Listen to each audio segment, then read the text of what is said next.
Subscribe करें और देखें एक दिल दहला देने वाली हॉरर स्टोरी। बिना घबराए बेल आइकन प्रेस करना ना भूलें। कपूर हाउस। सोफे पर एक तरफ विराज अपने माँ बाप के साथ बैठा हुआ था और दूसरी तरफ स्नेहा अपनी मम्मी के साथ बैठी थी। बीच में ज्योतिषी जी बैठ विराज की कुंडली पढ़ रहे थे और टेबल पर स्नेहा की कुंडली रखी हुई थी। पंडित जी, जल्दी से कुंडली को पढ़िए ना, इतनी देर क्यों कर रहे हैं? पढ़ रहा हूं बेटा, थोड़ा सब्र रखो। ये कहकर ज्योतिषी ने स्नेहा की कुंडली उठाई और विराज की तरफ तिरछी नजर से देखा।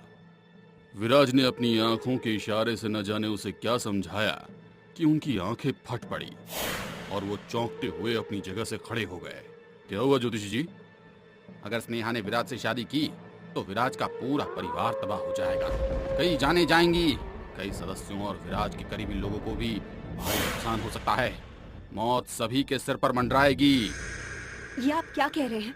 आपको कुंडली मिलवाने के लिए बुलवाया है, इसका मतलब ये नहीं कि आपकी जो मर्जी होगी वो बोलेंगे। विराज का पूरा परिवार स्नेहा को अजीब तरह से देख रहा था, यहाँ तक कि विराज भी। विराज, तुम कुछ बोलते क्यों नहीं हो? बोलो ना, हम दोनों एक दूसरे के बिना नहीं रह सकते। इस पर विराज ने नजरें झुकाकर कहा, मैं तुमसे बहुत प्यार करता हूँ स्नेहा, लेकिन अपनी फैमिली के अगेंस्ट मैं कभी नहीं जा सकता। ये तुम क्या कह रहे हो? तुम्हारे लिए ये कहना इतना आसान है? मुझे तो यकीन ही नहीं होता। पिछले 3 साल के रिलेशनशिप के बाद ऐसे अचानक से स्नेहा को छोड़ देने वाली बात सुनकर उसे अपने कानों पर यकीन नहीं हो रहा था। वो घर आने के बाद भी बराबर आंसू बहाकर विराज के साथ गुजरे लम्हों को याद कर रही थी। बेटी, मैं तो पहले ही कह रही थी कि वो लड़का मुझे ठीक नहीं लगता, लेकिन तुम ही उसके प्यार में अंधी हो गई थी। मैंने खुद देखा है कि उसने ज्योतिषी को क्या इशारा दिया था। उसने वही बोला जो विराज उससे बुलवाना चाहता था।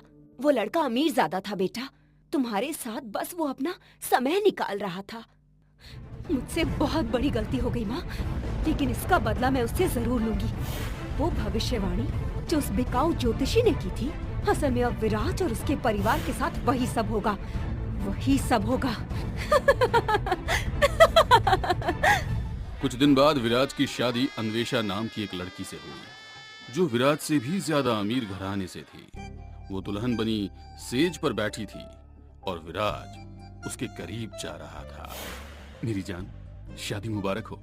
वक्त आ गया है कि अब तुम मुझे अपना चांद सा चेहरा दिखा दो। विराज ने अन्वेषा का घूंघट उठाया और अन्वेषा के चेहरे पर मुस्कान छलक आई। फिर अन्वेषा ने उसको टेबल पर से दूध का गिलास उठाकर दिया, जिसे विराज ने मुंह से लगाया और जैसे ही उसने घूंट भरा उसे उल्टी होने लगी। उसने एक ही झटके में गिलास जमीन पर फेंक दिया और कुल्ला कर दिया। गिलास के अंदर दूध की जगह लाल लाल खून था, जिससे जमीन लाल हो गई थी और विराज के मुंह का मजा भी बिगड़ गया था। तुम पागल हो क्या? गिलास में खून कहां से आया? कोई शादी की रात ऐसा मजाक करता है क्या? किस खून की बात कर रहे हैं आप? आपको खून दिखाई दे रहा है? अब विराज ने वापस जमीन की तरफ देखा तो वहाँ दूध ही बिखरा पड़ा था, जिसे देखकर विराज हैरान हो गया। ये कैसे हो सकता है? लगता है तुमने शराब कुछ ज्यादा ही पी ली है, जो अभी तक नशे में हो। नहीं, ऐसी बात नहीं है। ये कहते हुए विराज ने अन्वेषा के गाल पर हाथ फेर दिया। मुझे टच करने की जरूरत नहीं है, सारा मूड खराब कर दिया। ये कहकर वो चादर तान कर सो गई और विराज ये सोचता रह गया कि आखिर उसको इतना बड़ा धोखा कैसे हुआ। उसकी जानकारी के परे स्नेहा काले कपड़े पहने हुए एक अंधेरे कमरे में बैठी हुई भयानक अंदाज में हंस रही थी।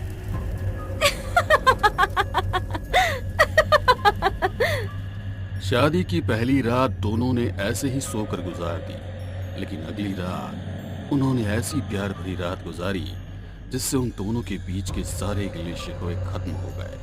अब वक्त सुकून से गुजरने लगा और 9 महीने बाद अन्वेषा ने एक बच्ची को जन्म दिया। जैसी मेरी बहू थी, उसने वैसी ही बच्ची को जन्म दिया है। इसका नाम हम शिवांगी रखेंगे, जैसा आपको अच्छा लगे माँ जी। शिवांगी के जन्म के 8 साल बाद वो अपने कमरे में बैठी टीवी देख रही थी। तभी उसकी खिड़की पर एक कोयल आकर कूकने लगी। अरे वाह, तुम्हारी आवाज तो कितनी प्यारी है। शिवांगी उठकर उसके पास गई तो कोयल के पास एक और कोयल आकर बैठ गई। अरे तुम तो दो हो। आओ आओ मेरे कमरे के अंदर आओ। क्या तुम मेरी लैंग्वेज समझ सकते हो? तभी कोयल के पास दो कौवे आकर बैठे और उनसे डरकर शिवांगी पीछे हट गई। उसके बाद भी एक के बाद एक कई कौवे वहां आए और शिवांगी बेहद डर गई। वो दरवाजे की तरफ जा ही रही थी कि सभी कौवों ने एक साथ उस पर हमला बोल दिया। उसकी चीख सुनकर बाकी सभी मेंबर्स उसके कमरे में पहुंचे और वहां का मंजर दिल दहला देने वाला था। शिवांगी जमीन पर पड़ी थी और दो कौवे उसकी दोनों आंखों में चोंच मारकर उसकी आंखों की पुतली को निकाल चुके थे। शिवांगी बुरी तरह तड़प रही थी और छटपटा रही थी। उसकी आंखों की जगह बेइंतहा खून बह रहा था। शिवांगी बेटा। वो सभी जैसे ही शिवांगी के पास पहुंचे तो सभी कौवे कांय कांय करते हुए खिड़की से बाहर उड़ गए। ये क्या हुआ हमारी बच्ची को? मेरी प्यारी सी बच्ची। दोनों शिवांगी को कार में बिठाकर हॉस्पिटल ले गए, जहां पता चला कि अब शिवांगी कभी नहीं देख पाएगी। नहीं! स्नेहा अभी भी उसी अंधेरे कमरे में बैठी हुई थी। वहां पर खिड़की के रास्ते दो कौवे अंदर आए और उन्होंने अपनी चोंच में फंसी दो आंखें स्नेहा के सामने छोड़ दी और उन्हें देखकर स्नेहा जोर जोर से हंसने लगी। ये तो सिर्फ शुरुआत है विराज। अभी देखना तुम्हारे परिवार के साथ क्या क्या होता है। अपनी इकलौती बेटी की आंखें चली जाने का गम इन दोनों को बिल्कुल भी बर्दाश्त नहीं हो रहा था। ये उसके पास ही बैठे रहते और उससे बातें करते रहते। कई दिनों तक उनके चेहरों से मुस्कुराहट गायब रही और दिल में इतना दर्द था जिसको ये किसी से बयां तक नहीं कर सकते थे। एक शाम 7 बजे के वक्त अन्वेषा लॉन में बैठी हुई थी। उस वक्त लॉन में सर्द हवाएं चल रही थी, जिनको महसूस करते हुए वो अपने मन को शांत करने की कोशिश कर रही थी। मम्मी, आप वहाँ क्या कर रही हो? अरे! उसने देखा कि शिवांगी कुछ ही दूरी पर उससे पीठ करके खड़ी थी, तो वो चौंक गए। शिवांगी बेटा, तुम यहाँ क्या कर रही हो? उसकी बात सुनकर शिवांगी हंसने लगी। मम्मी, आप में दम है तो मुझे पकड़ के दिखाओ। ये कहकर शिवांगी एक बड़े से पेड़ के पीछे छिप गई। शिवांगी देख कैसे पा रही है? उसकी तो आंखें ही नहीं है। एक असमंजस में फंसी हुई अन्वेषा भी उस पेड़ के करीब गई और वहां जाकर जो उसने देखा उसका दिल दहल उठा। उसने देखा कि शिवांगी एक काली बिल्ली की आंखों को अपने तेज नाखूनों से निकाल रही है। शिवांगी, ये क्या कर रही हो? तभी शिवांगी खड़ी। उसके हाथों की हथेलियों में बिल्ली की आंख रखी हुई थी। उसका चेहरा भी अचानक से नीला पड़ गया था और आंखों की जगह से खून बह गया। मम्मी, आप मेरी आंखों की जगह इस बिल्ली की आंख लगा दो। हो सकता है मैं इसे देखना फिर से शुरू कर दूं। शिवांगी का भयानक रूप और खौफनाक आवाज सुनकर अन्वेषा का दिल दहल उठा। शिवांगी की गर्दन भी अब लंबी होने लगी थी, जो अन्वेषा से देखा नहीं गया। और वो भागती हुई सीधा घर के अंदर जाकर रुकी। क्या हुआ अन्वेषा? इतनी डरी हुई क्यों लग रही हो? बाहर शिवांगी? क्या बाहर शिवांगी? वो तो अपने कमरे में है। नहीं, वो कमरे में नहीं है। मैं अभी उसको बाहर देखकर आ रही हूँ। मेरे साथ चलो। विराज उसको शिवांगी के कमरे में लेकर गया तो वो आराम से सो रही थी। उसे देखकर अन्वेषा का सर घूमने लगा और आगे उसके मुंह से कुछ भी नहीं निकल पाया। इतना होने के बाद भी घर में हो रही घटनाएं कम नहीं हुई। उसी रात तकरीबन 2 बजे विराज की मां नंदिनी विराज के पापा रोनित के साथ अपने कमरे में सो रही थी। तभी उसे बाहर से कोई आहट सुनाई दी। इतनी रात को कौन हो सकता है? वो कमरे से निकली तो उसने शिवांगी को मेन डोर की तरफ जाते हुए देखा। अरे शिवांगी बेटा, तुम कहाँ जा रही हो? कहीं चोट वोट आ गई तो? इसे तो दिखाई भी नहीं देता। ये आगे कैसे बढ़ रही है? बेटा रुको। नंदिनी उसके पीछे पीछे घर के बाहर तक निकल गई, लेकिन शिवांगी काफी तेज रफ्तार के साथ आगे बढ़ रही थी। नंदिनी भी उसका पीछा करती करती काफी आगे निकल गई। अरे रुक जाओ शिवांगी बेटा, कहाँ जा रही हो? तुमको तो वैसे भी दिखाई नहीं देता। खो जाओगी तो मुसीबत हो जाएगी। तभी शिवांगी चलते चलते अचानक से रुक गई और भयानक अंदाज में हंसने लगी।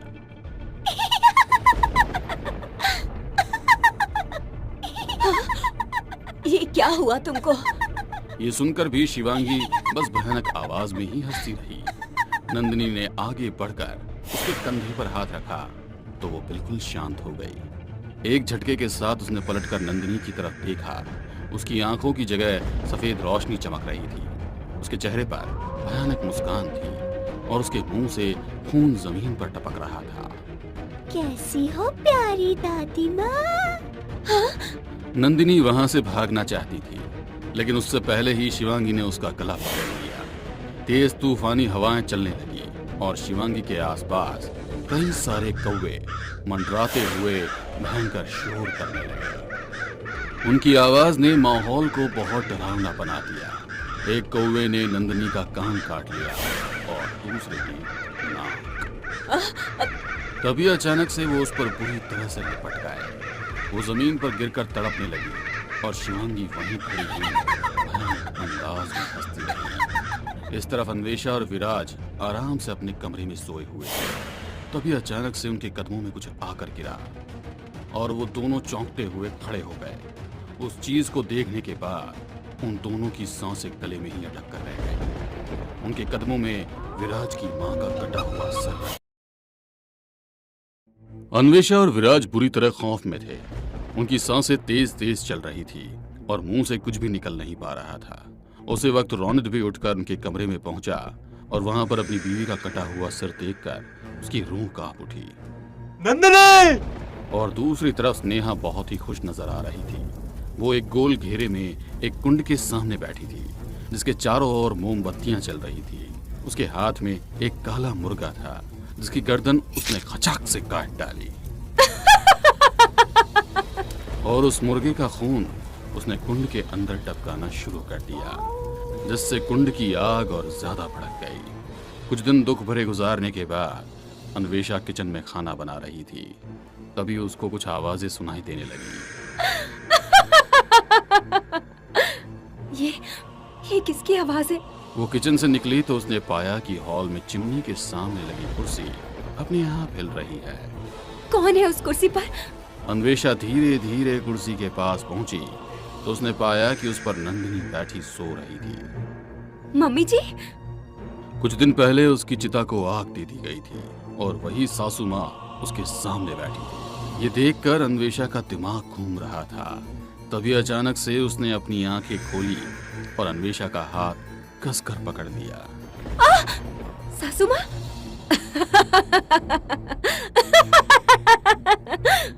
तुम सब भी अब मेरे पास ही आने वाले हो।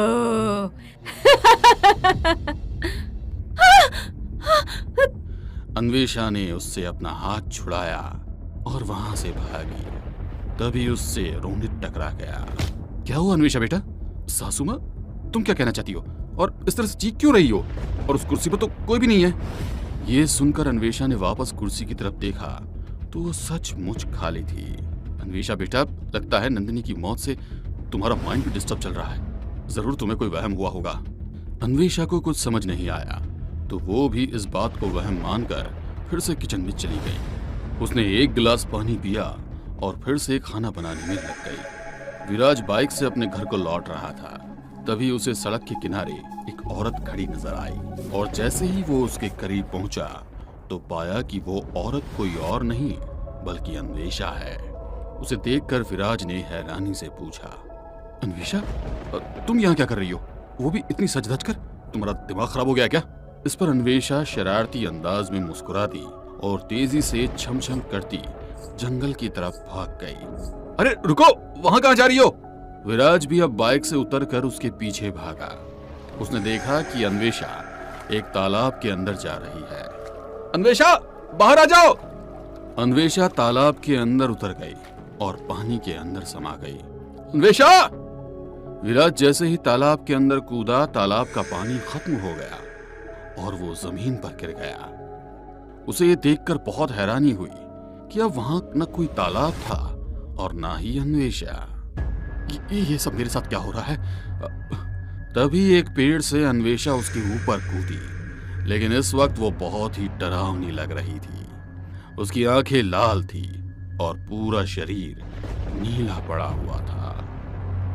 बिखरे बाल हवा में लहरा रहे थे और उसकी लंबी जुबान मुंह के बाहर तक लटक रही थी। विराज ने उसको एक तरफ धकेल दिया और वहां से भाग गया। बाइक पर बैठकर वो फुल स्पीड के साथ वहां से निकल गया। घर पर आने के बाद उसने अन्वेषा को सही सलामत पाया तो वो उसके गले लग गया। तो सब कुछ ठीक तो है ना? क्या आपको भी कुछ भयानक दिखाई दिया है जो आप इतना डरे हुए हैं? वो अपने कमरे में है, आप फ्रेश हो जाइए। इस पर विराज ने बात को बदलते हुए कहा, पापा कहाँ हैं? वो अपने कमरे में है, आप फ्रेश हो जाइए, मैं तब तक खाना लगाती हूँ। ठीक है। विराज बाथरूम में फ्रेश होने चला गया और वॉश बेसिन में मुंह धोकर बाहर निकला तो अब रोनित भी टेबल पर आ चुका था। विराज ने भी उनको ज्वाइन किया और अन्वेषा ने सबको खाना परोसा। अभी ये सभी खाना शुरू ही किए थे कि तभी सभी के खाने की प्लेट्स में न जाने कैसे लंबे लंबे काले कीड़े नजर आने लगे। ये देखकर सभी अपनी जगह से उठ गए, लेकिन रोनित अभी भी वहीं बैठा था। पापा उसे छोड़ दीजिए, वो खाने में कीड़े हैं। रोनित ने वही गंदा खाना जारी रखा और जोर जोर से हंसता रहा। खाने की टेबल अपने आप जोरों से हिलने लगी। रोनित ने एक कांटे का चम्मच उठाया और अपनी ही आंख के अंदर दे मारा। उसने उस कांटे से अपनी ही आंख को निकाल लिया और उसे अपने मुंह में रखकर चबाने लगा। ये खौफनाक दृश्य देखकर अन्वेषा की चीख निकल गई और शिवांगी बस ये समझने की कोशिश कर ही रही थी कि उसके घर में ये सब क्या चल रहा है। काफी देर तक भयानक तरह से हंसने के बाद रोनित जमीन पर गिरकर तड़पने लगा और कुछ ही मिनटों में उसने दम तोड़ दिया। अपने माँ बाप को खोने के बाद विराज अब बहुत ही ज्यादा डरा हुआ था।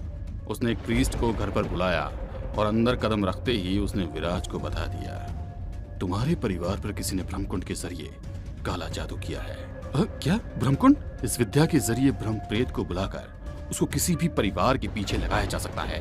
ब्रह्म प्रेत इसी तरह के भ्रम पैदा करता है जैसे तुम्हारे घर के लोगों को दिखाई दे रहा है, और भ्रम पैदा करते हुए आंखों को धोखा देते हुए ब्रह्म प्रेत का एक एक करके घर के सभी सदस्यों को फिर वो खत्म कर देता है।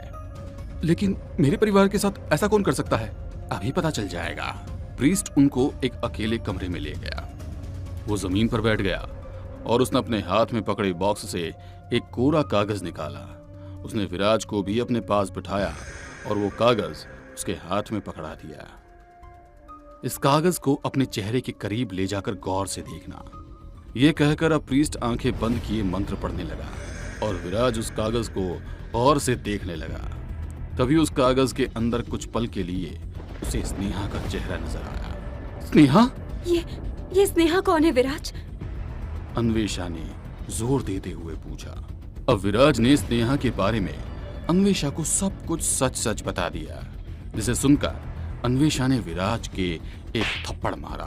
तुमने एक लड़की के दिल से खेलकर उसे तोड़ दिया, उसे छोड़ दिया। तुमको यही लगा होगा ना कि वो तुमको आसानी से भूल जाएगी। मुझे नहीं पता था कि वो ऐसा कुछ कर सकती है। प्यार में धोखा खाया आशिक या माशूका कुछ भी कर सकते हैं। तुम्हारी एक गलती की सजा हमारा पूरा परिवार भुगत रहा है। हमारी बच्ची छोटी सी उम्र में अंधी हो गई, माँ जी की जान चली गई और पापा की मौत भी हमने अपनी आंखों से देखी है, और अब भी ना जाने हमारे साथ आगे क्या होने वाला है, सिर्फ तुम्हारी वजह से। नहीं, मैं अब किसी को कुछ भी नहीं होने दूंगा। मैं अभी उसके घर जाकर अपनी गलती की माफी मांग लूंगा। अगर उसका घर पता है तो जल्दी करो, कहीं देर ना हो जाए। अब ये चारों स्नेहा के घर की तरफ निकल गए। जब ये वहाँ पहुँचे तो स्नेहा की माँ ने दरवाजा खोला। अरे विराज बेटा, तुम? माँ, स्नेहा कहाँ है? वो तो बस उसी अंधेरे कमरे में बैठी रहती है और सुबह होने पर ही बाहर आती है। ये सभी उस कमरे में पहुँचे तो स्नेहा अभी एक स्टार के बीच बैठी हुई थी और उसके सामने एक खून का भरा कटोरा रखा था। अरे वाह, मेरे महबूब आ गए। बड़े दिनों बाद तुमको देखा विराज। कहो, आज कैसे आना हुआ? विराज ने अपने घुटनों को जमीन पर टेका और हाथ जोड़कर गिड़गिड़ाया। स्नेहा, मैंने तुम्हारे साथ जो कुछ भी किया है वो सब गलत था। तुम्हारे दिल से खेलकर मैंने अच्छा नहीं किया, लेकिन उसके बदले तुमने मेरे पूरे परिवार को बर्बाद करके रख दिया। अब मैं मेरा और कोई नुकसान नहीं चाहता। मुझे माफ कर दो, मुझे माफ कर दो और ये सब रोक दो। नहीं, ये सब कभी नहीं रुकेगा। तुम्हारी बीवी और बेटी भी मारे जाएंगे, कोई नहीं बचेगा। तुम अपनी जिंदगी अकेले बिताओगे बिल्कुल अकेले। नहीं, ऐसा मत करो। स्नेहा, मुझे पता है कि तुमने ब्रह्मकुंड के जरिए ब्रह्मप्रेत की उपासना करके ये काला जादू किया है। मुझे बताओ, वो कुंड कहाँ है जिसके जरिए तुमने ब्रह्मप्रेत को सिद्ध किया है? मैं उस कुंड के बारे में तुमको कभी नहीं बताऊंगी। कभी भी नहीं। ये कहते हुए स्नेहा ने अपने सामने रखा हुआ कटोरा उठाया। जब ये वहां पहुंचे तो स्नेहा की माँ ने दरवाजा खोला। अरे विराज बेटा, तुम? माँ, स्नेहा कहाँ है? वो तो बस उसी अंधेरे कमरे में बैठी रहती है और सुबह होने पर ही बाहर आती है। ये सभी उस कमरे में पहुंचे तो स्नेहा अभी एक स्टार के बीच बैठी हुई थी और उसके सामने एक खून का भरा कटोरा रखा था। अरे वाह, मेरे महबूब आ गए। बड़े दिनों बाद तुमको देखा विराज। कहो, आज कैसे आना हुआ? विराज ने अपने घुटनों को जमीन पर टेका और हाथ जोड़कर गिड़गिड़ाया। स्नेहा, मैंने तुम्हारे साथ जो कुछ भी किया है वो सब गलत था। तुम्हारे दिल से खेलकर मैंने अच्छा नहीं किया, लेकिन उसके बदले तुमने मेरे पूरे परिवार को बर्बाद करके रख दिया। अब मैं मेरा और कोई नुकसान नहीं चाहता। मुझे माफ कर दो और ये सब रोक दो। नहीं, ये सब कभी नहीं रुकेगा। तुम्हारी बीवी और बेटी भी मारे जाएंगे, कोई नहीं बचेगा। तुम अपनी जिंदगी अकेले बिताओगे, बिल्कुल अकेले। नहीं, ऐसा मत करो। स्नेहा, मुझे पता है कि तुमने ब्रह्मकुंड के जरिए ब्रह्मप्रेत की उपासना करके ये काला जादू किया है। मुझे बताओ, वो कुंड कहाँ है जिसके जरिए तुमने ब्रह्मप्रेत को सिद्ध किया है? मैं उस कुंड के बारे में तुमको कभी नहीं बताऊंगी। कभी भी नहीं। ये कहते हुए स्नेहा ने अपने सामने रखा हुआ कटोरा उठाया और उसे अन्वेषा और शिवांगी के ऊपर उड़ेल दिया। वो खून जैसे ही उन दोनों के शरीर पर गिरा, वो दोनों वहां से अचानक गायब हो गई। अन्वेषा! कहाँ है मेरी अन्वेषा और शिवांगी? वो ब्रह्मप्रेत की दुनिया में है। जिंदा रही तो वापस आ जाएगी। शिवांगी और अन्वेषा अब एक वीरान सी जगह पर थे। चारों तरफ घना अंधेरा था और बड़े बड़े पेड़ थे। अन्वेषा खड़ी हुई और उसने शिवांगी को बेहोश देखा। उसके कहने पर शिवांगी ने आंख खोली और अपनी माँ को देखने लगी। माँ, शिवांगी, तुमको मैं दिखाई दे रही हूँ? तुम्हारी आंखें कैसे वापस आई बेटा? पता नहीं मम्मी, लेकिन अब मैं सब देख सकती हूँ। मेरी बच्ची। अन्वेषा ने उसको गले से लगा लिया। तभी उसको शिवांगी की आवाज काफी दूर से सुनाई दी। मम्मी, आप कहाँ हो? माँ जी, क्या आप मुझे सुन पा रही हैं? ये देखकर अन्वेषा के पैरों तले जमीन निकल गई। वो उस नकली शिवांगी से अलग हुई तो वो एक भयानक चुड़ैल में बदल गई। उसने अन्वेषा को एक थप्पड़ लगाया और जोर जोर से चिल्लाई।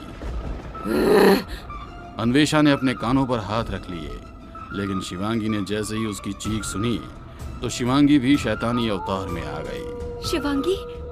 अन्वेषा भागकर शिवांगी के पास पहुंची, लेकिन तभी शिवांगी ने अपनी मां पर ही हमले करना शुरू कर दिया। उसने अन्वेषा के मुंह पर तेज तेज पंजे मारे और फिर उसे बड़ी दूर तक फेंक दिया। आज तो मैं तेरे साथ मस्त होकर खेलूंगी। शिवांगी एक छलांग लगाकर पेड़ पर चढ़ गई और वहां से उसने एक नुकीली डंडी तोड़ ली। शिवांगी बेटा, तुमको क्या हो गया है? उसके बाद शिवांगी वापस से अन्वेषा पर कूदी और उस नकीली डंडी को अपनी माँ की आंख में मारने ही वाली थी कि अन्वेषा ने उसका हाथ पकड़कर उसे रोक लिया। स्नेहा, मुझे बताओ कि वो कुंड तुमने कहाँ जला रखा है, वरना अन्वेषा और शिवांगी की जान भी चली जाएगी। मैं किसी को नहीं बताने वाली। जो करना है कर लो। स्नेहा की माँ से अब विराज के आंसू नहीं देखे जा रहे थे, इसलिए उन्होंने अपनी चुप्पी तोड़ते हुए कहा, विराज बेटा, वो कुंड तीसरे कमरे में जल रहा है। नहीं मम्मी, ये आप ठीक नहीं कर रही हैं। ये सुनकर विराज तीसरे कमरे की तरफ भागा।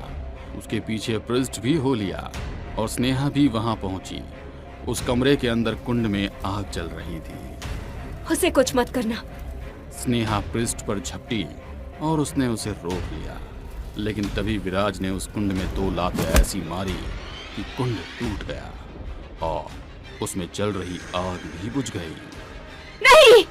आग बुझते ही शिवांगी के अंदर से चुड़ैल निकल गई और ये दोनों अब उसी घर में वापस आ गए। मुझे माफ कर दो मम्मी, शायद मैंने आप पर हमला कर दिया था। कोई बात नहीं मेरी बच्ची, कोई बात नहीं। ये कहते हुए अन्वेषा ने शिवांगी को गले लगा लिया। अब विराज ने भी उन दोनों को प्यार किया और कुंड की बुझी आग से धुआं निकालने लगा। एक भयानक आवाज घर के अंदर गूंजी, तुमने कुंड की ठीक से सुरक्षा नहीं की और अब तुम्हें इसकी सजा जरूर मिलेगी। नहीं, ये मेरी गलती नहीं है। ये तुम्हारी ही गलती से हुआ है। अब तुम हमारी दुनिया में रहोगी, हमेशा हमेशा के लिए। वो काला धुआं स्नेहा के आसपास मंडराने लगा और फिर उसे लेकर वहां से गायब हो गया। इस तरह भ्रम का ये खेल खत्म हुआ।